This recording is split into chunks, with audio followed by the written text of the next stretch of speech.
Boa tarde, a paz do Senhor. Muito obrigado por nos permitir mais um domingo podermos entrar em sua casa para levarmos a palavra de Deus através do nosso programa Vida com Deus. Eu sou o pastor Cláudio Brito, capelão da Aeronáutica, e neste domingo o nosso programa está espetacular. Teremos aqui conosco o Ministério Emanuel. Eles vão tocar ao vivo, nós entrevistaremos também o Ministério. Vocês vão assistir daqui a pouquinho um clipe deles. Então você que conhece o Ministério, você que gosta, já manda uma mensagem para os seus amigos para virem assistir, que ainda dá tempo. Nós teremos também como entrevistado o nosso querido irmão José Henrique. Ele é o representante do Ministério Portas Abertas, que serve as igrejas perseguidas ao redor do mundo. Estaremos entrevistando também a psicóloga Gesiane Calderaro. Vem com a gente! Nasce esperança em meio à guerra e o caos.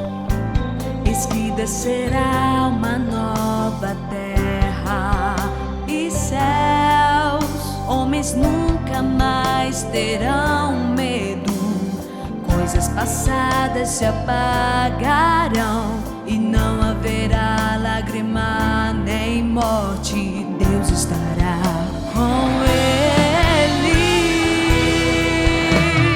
Jerusalém sempre linda, Jerusalém morada do Senhor, cidade que reluz o brilho do ouro e as muralhas são de jaspe. Jerusalém, terra santa, Jerusalém de Yeshua HaMashiach, as portas nunca fecharão, o sol não é necessário, pois a glória do Senhor.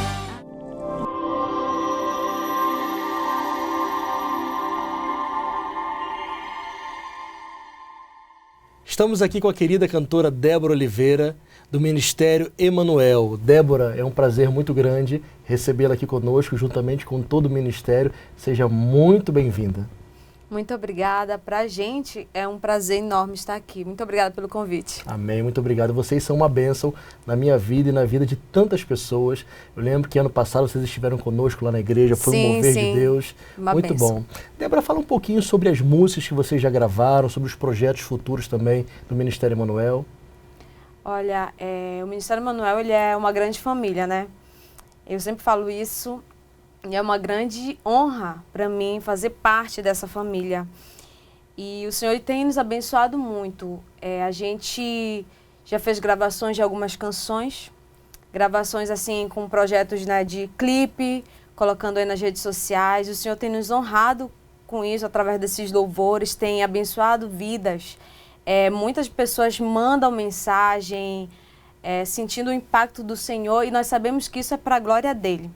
Não é para nós, e é isso que nos alegra, que nos dá ânimo para continuar esse trabalho, porque saber que outras pessoas têm sido abençoadas, têm sido tocadas, têm sido mudadas através desses louvores. E é assim que o Senhor tem feito nas nossas vidas também, porque primeiro Ele trabalha na gente, para depois fazer o que Ele tem para fazer na vida das outras pessoas. É verdade, eu tenho acompanhado as canções de vocês, têm alcançado muitas pessoas, não é isso? Inúmeras pessoas, né? O número de visualizações até bem elevado nas redes sociais, né? Tem chegado a bastante lugares, né? Olha, agora o clipe Jerusalém, ele alcançou 102 mil visualizações. Bênção, né? Uma bênção. A gente olha assim, a gente não tem noção da amplitude de como isso chegou na casa de muitas pessoas, de muitas famílias. Então, assim, a gente fica muito feliz mesmo por tudo que Deus tem feito até aqui. É Deus abrindo portas para vocês, para que a mensagem dele seja levada a muitas pessoas, Exatamente. Né? E quais são os projetos futuros do Ministério Emanuel? Nossa, a gente tem vários projetos aí, aguardem, novas canções, novos clipes, e tudo assim com muita cautela, né? A gente vai organizando, tem um tempo para ser feito, para ser executado. Posso dar exemplo, por exemplo, o clipe Jerusalém, ele levou aí 7 meses, foram 7 meses de trabalho, duro, árduo, uma preparação, ensaio. E agora a gente está vendo esse resultado aí maravilhoso que às vezes a gente olha assim e esquece, né? Mas o Senhor, Ele tem abençoado. Muito obrigado, querida Débora. Que Deus abençoe e alargue as fronteiras do Ministério Emanuel. Amém. Para que abençoe muitas e muitas vidas para a glória de Deus. Amém. Obrigada a todos que têm acompanhado aqui esse programa, que é uma bênção, viu, gente? Obrigada. Deus abençoe.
Estamos aqui agora com o nosso querido irmão José Henrique. Ele é o representante do Ministério Portas Abertas aqui na região de Belém. Irmão José, muito bem-vindo, muito obrigado também por estar aqui conosco para compartilhar sobre esse ministério tão lindo que é o Portas Abertas. Muito obrigado, pastor. É muita alegria estar com o senhor, falando sobre Portas Abertas, que é uma maravilha, né? O Ministério Portas Abertas eu amo com todo o meu coração, né? Mas tem muitas pessoas ainda que não sabem o que é o Ministério Portas Abertas. Fala um pouquinho pra gente, José. Bom, isso é muito importante, todo mundo me pergunta sobre isso, né? Mas é bom a gente contar a história de como é que surgiu e muita gente vai entender como é que é o Ministério. Que desde essa época, desde 1955, né, quando um jovem holandês chamado Vanderbilt, mundialmente conhecido como Irmão André, foi convidado para um congresso da juventude lá na Cortina de Ferro, regime comunista. E aí ele, devido à propaganda, né, comunista, né, que faziam, e ele foi e viu que muitos cristãos, eles precisavam de bíblias, precisavam de suporte, precisavam de pastores, viviam muito entristecidos, oprimidos. Então, quando o irmão André voltou, né, ele foi e começou a divulgar para várias pessoas sobre a situação dos cristãos ali na Cortina de Ferro. E a partir daí foi juntando pessoas, foi divulgando, voltou várias vezes, né? Deus sempre abençoou para que ele pudesse entrar na Cortina de Ferro. Nem todos os países tinham uma abertura, né? Mas sempre ele conseguiu ir, pelo que Deus tinha abençoado, né? Abençoou até hoje. E hoje nós fazemos do mesmo jeito. Divulgamos para os cristãos em países livres sobre a situação dos cristãos em países de extrema perseguição. Hoje o Portas Abertas atua em mais de 60 países. Então, onde estiver um cristão sofrendo, precisando de bíblias, precisando de assistência, precisando de advogados, precisando sair de um país, porque senão a família toda pode ser assassinada, passando necessidades, em lugares em que a comunidade, né, não permite que um cristão, só por ser cristão, tenha acesso a saneamento, acesso à saúde, atendimento, né? Então aí fica impossível de um cristão viver. Mas o importante, né, sempre o irmão André fala sobre isso, é que permaneça o testemunho cristão. Só que você tem que dar condição para que a igreja sobreviva nesses lugares, né? Por exemplo, na Coreia do Norte, muitos cristãos que fogem da Coreia do Norte, né, são ensinados, são cuidados, né? Na China, né, e depois vai para a Coreia do Sul, querem voltar para pregar o evangelho aos seus familiares, mesmo sabendo que podem nunca mais voltar e serem assassinados também no regime comunista. É uma realidade, irmão, que parece que nós brasileiros, muitos de nós brasileiros, não imaginam que existe, mas existe. Porque aqui no Brasil nós vivemos um cristianismo com uma certa liberdade, aliás, com bastante liberdade. 90% do Brasil se declara cristão.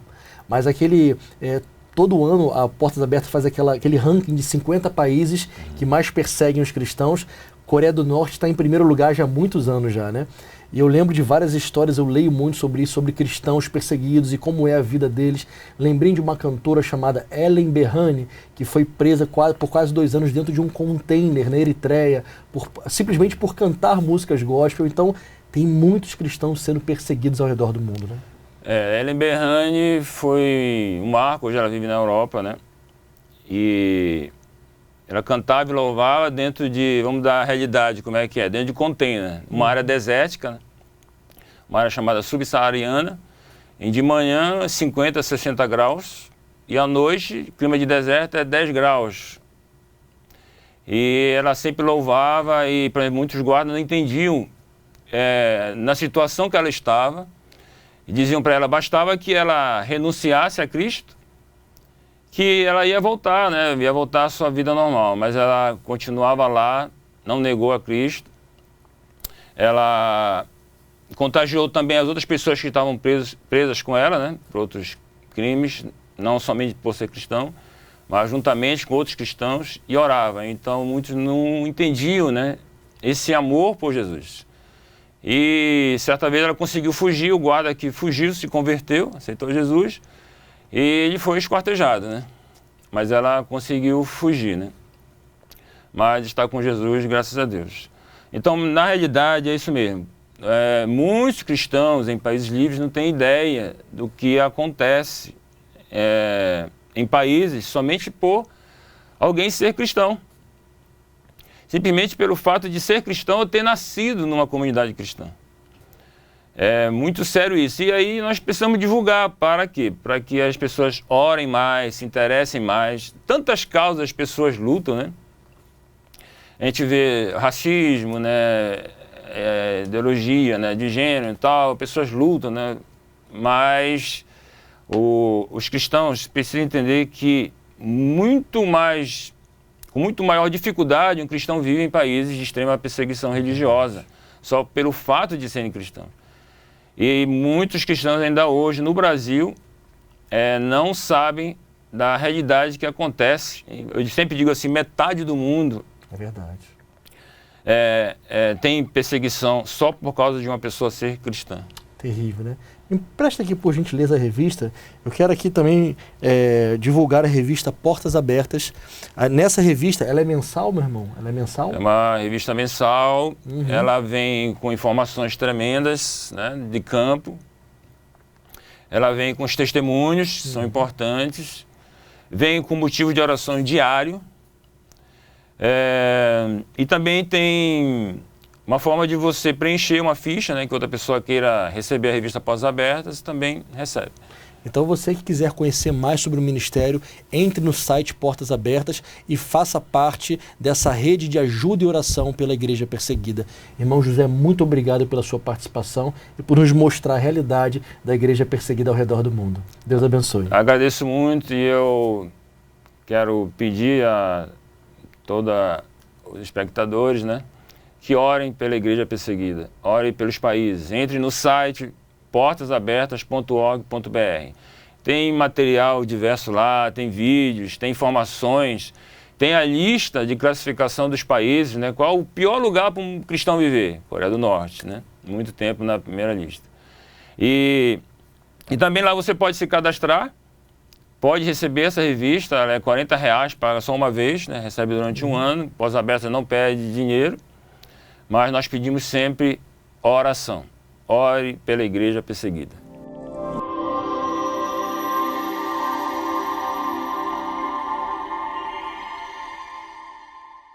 Nesta tarde eu queria falar com você sobre as recomendações de Deus para se ter uma vida bem-sucedida. O texto de hoje está no livro de Josué, capítulo 1, versículo 2. Moisés, meu servo, morreu. Levanta-te, pois, agora, Josué, e passe esse Jordão, tu e todo este povo, a terra que eu dou aos filhos de Israel. E no versículo 9 diz, não foi eu que te mandei? Esforça-te e tenha bom ânimo, não pasmes nem te espantes, porque o Senhor teu Deus é contigo por onde quer que andares. Josué estava agora numa nova fase da sua vida. Ele passou todo o tempo sendo auxiliar, sendo ajudador de Moisés, mas agora Moisés morreu e ele precisava assumir todo aquele povo. Nós não sabemos exatamente o que se passava no coração de Josué, mas Deus, que nos conhece por inteiro, trouxe algumas recomendações para que aquela nova fase na vida de Josué fosse uma fase bem-sucedida. Na nossa vida, irmãos, aplicando para nós, se nós entregarmos o nosso dia a dia, os nossos sonhos, os nossos planos aos cuidados de Deus, Ele também nos direcionará e nos mostrará o que devemos fazer para termos uma vida bem-sucedida, próspera e feliz. O que Deus falou para Josué, nós podemos também aplicar em nossa vida. O Senhor disse aqui no versículo 6, seja forte, tenha bom ânimo, porque você fará esse povo herdar a terra que jurei dar aos seus pais. Ser forte para nós não tem nada a ver com brutalidade, não tem nada a ver com ser ignorante, não. Ser forte é permanecer de pé quando a vida vier nos bater, e ela vem. Um filme que eu gosto muito, do Rocky Balboa, nos mostra que o personagem principal desse filme passava o tempo todo apanhando e no último momento conseguia vencer com um soco o seu oponente. Nós podemos aprender com esse filme que o importante não é o quanto você bate, mas o quanto você aguenta apanhar. Isso é ser forte. Para termos uma vida bem-sucedida, nós temos que permanecer de pé, mesmo quando a vida nos bater, mesmo quando a vida tentar nos derrubar. Nós vivemos no mundo, um planeta, na Terra, onde nós não somos deste lugar. A palavra do Senhor diz que nós estamos aqui de passagem e muitas coisas contribuem contra aquilo que nós vivemos e cremos. Temos que permanecer de pé, fortes e firmes. Deus continua dizendo para Josué, no versículo 7, somente esforça-te e tenha bom ânimo para teres o cuidado de fazer conforme toda a lei que o meu servo Moisés te ensinou. Não se desvie nem para a direita nem para a esquerda, para que prudentemente te conduzas por onde quer que andares. Se você quer ter uma vida bem-sucedida, além de permanecer forte, de pé, você precisa observar a palavra de Deus. Não apenas como um livro de cabeceira, não apenas para colocá-la aberta no Salmo 23 ou no Salmo 91 na sua casa. Não, a palavra do Senhor, a lei de Deus, era para ser lida, cumprida e vivida. Não tem como negociar, não há necessidade de atualizar a palavra de Deus. Ela é a mesma palavra que o Senhor entregou há milhares de anos atrás e permanece viva e eficaz até hoje. Não negocie os princípios da palavra de Deus. Se você quer ser feliz e bem-sucedido, traga para a sua vida todos os princípios descritos na palavra de Deus. E por último, Deus disse para Josué, não fui eu que te mandei, Josué, esforça-te, seja forte e seja corajoso. Nós precisamos de coragem para viver uma vida com Deus. A coragem para fazer o certo. A coragem para deixar de fazer o errado. Se porventura alguém te disser, mas aqui todo mundo faz assim, já é no jeitinho, então tenha a coragem de não fazer o que todo mundo faz. Ou então se alguém disser para você, puxa, aqui ninguém faz isso, tenha a coragem de fazer, de ser o primeiro a fazer. Se seguirmos esses 3 princípios básicos na nossa vida, nós teremos uma vida feliz, próspera e cheia de Deus. Decida fazer diferença. Decida viver uma vida que agrade ao Senhor. Deus abençoe a sua vida.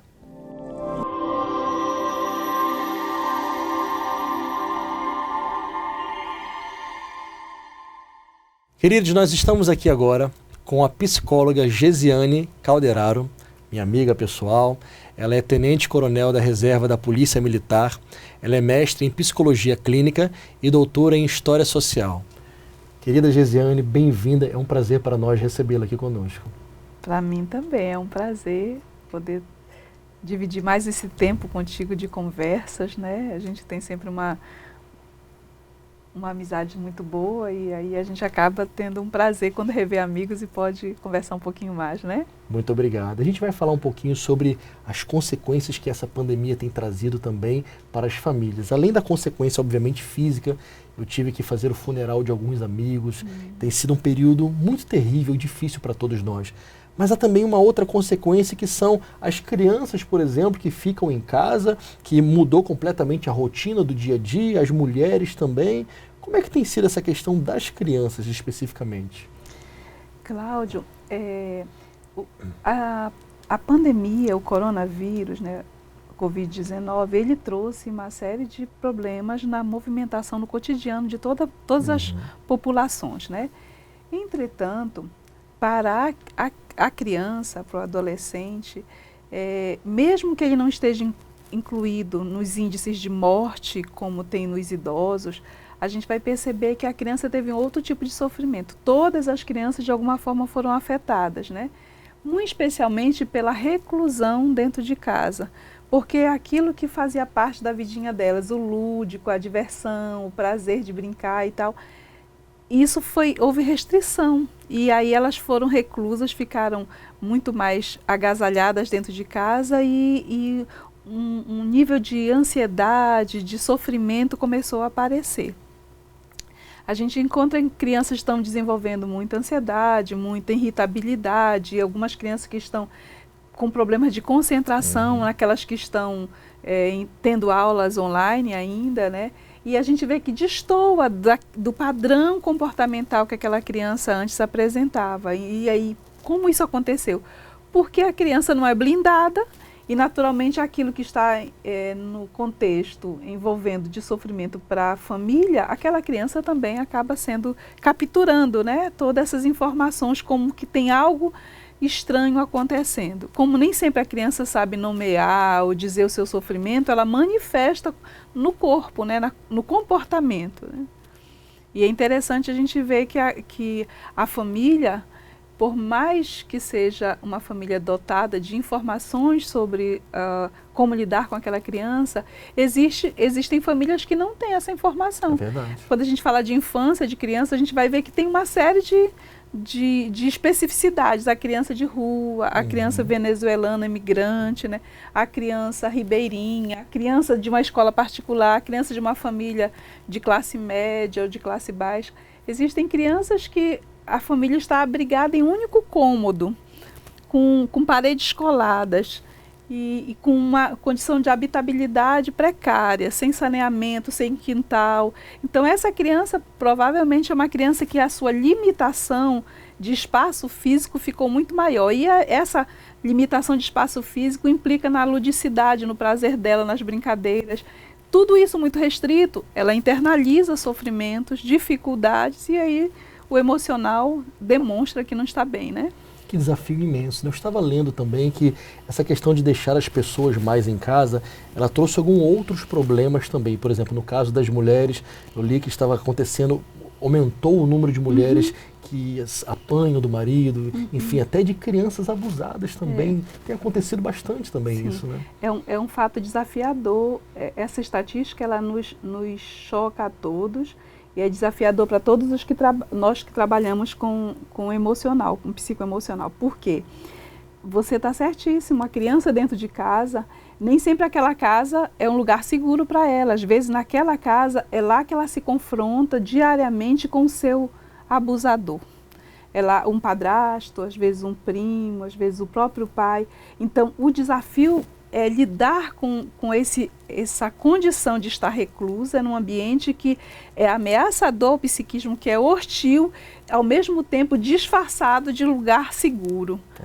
E para as mulheres, você está certo nisso também, a estatística demonstra que de abril e março, abril e maio, o aumento foi gigantesco de violência doméstica, porque essa mulher também ela está ali conflituando, o nível de tensão aumentou por estar dentro de casa, né? Lidando também com uma relação às vezes tóxica, um marido agressivo, que produz nessa mulher uma violência que pode ser, ainda que às vezes se espera em denunciar apenas a violência física, mas a violência psicológica, os xingamentos, os maus tratos verbais, né? O cerceamento, você não vai fazer isso, você não pode aquilo. Tudo isso implica numa violência psicológica, né? E para além da violência psicológica, a violência física, E você vê também o nível de feminicídio como está aumentando, né? Dia após dia, mesmo com as leis, que sejam elas Maria da Penha, leis que fundamentam, do feminicídio, que fundamentam um zelo maior para com esta mulher, ainda assim está sendo muito elevado o nível de mortandade entre as mulheres também, né? Então, crianças e mulheres, crianças, adolescentes e mulheres reclusas dentro de casa em um ambiente favorável à violência tem sido uma preocupação constante. A gente vê isso como que a sociedade, mesmo tão civilizada, está tão produzindo tantos sofrimentos, né?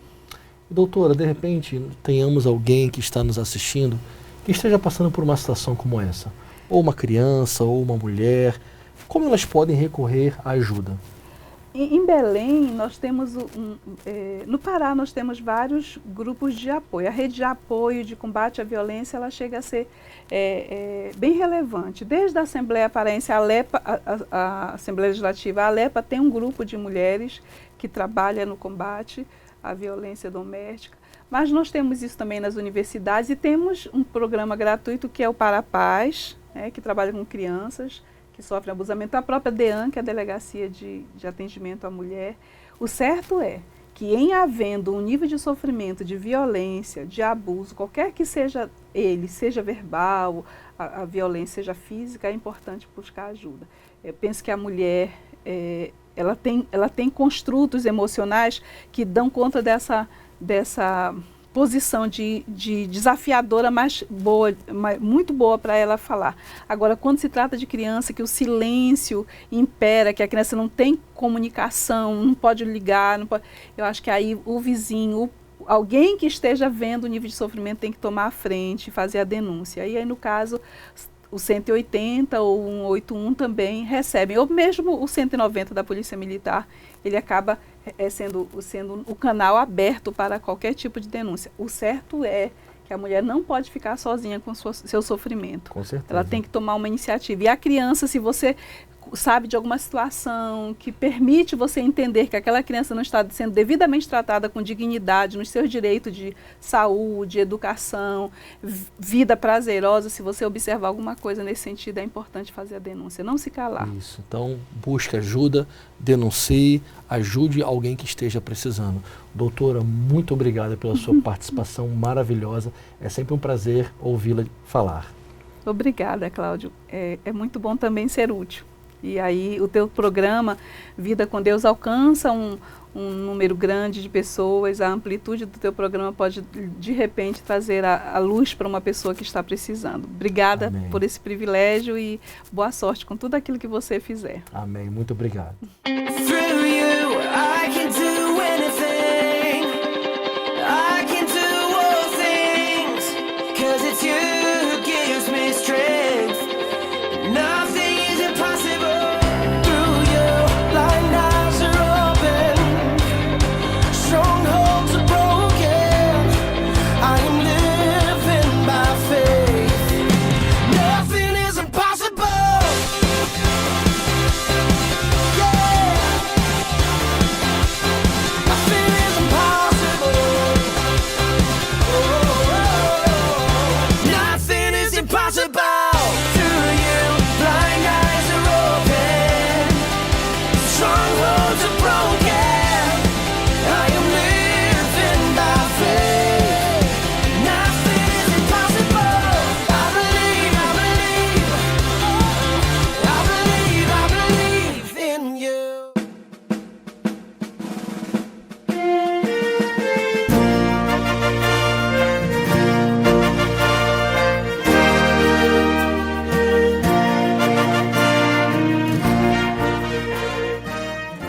União de Militares Evangélicos do Pará. Prezado cliente, aproveitem a nossa...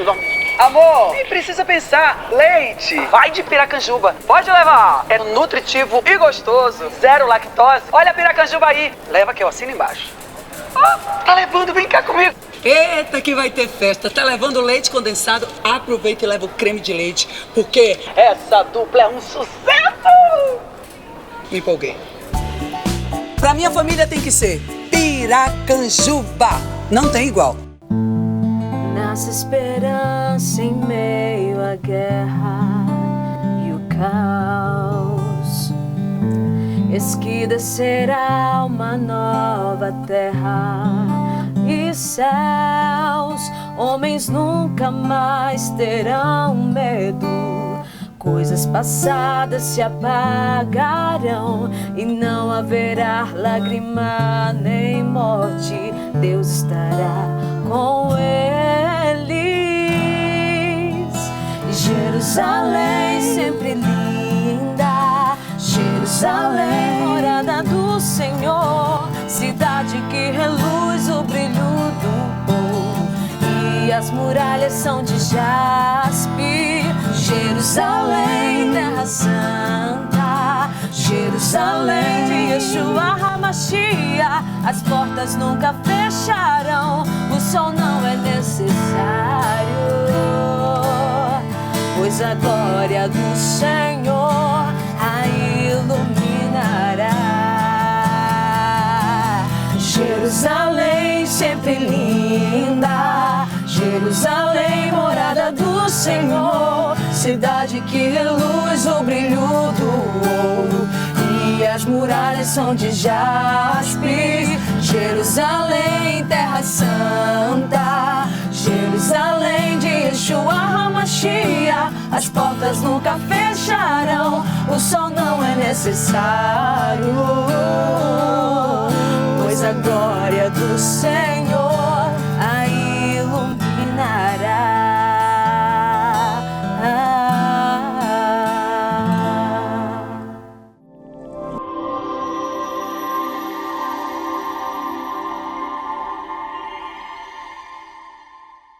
Chegamos ao fim de mais um programa Vida com Deus.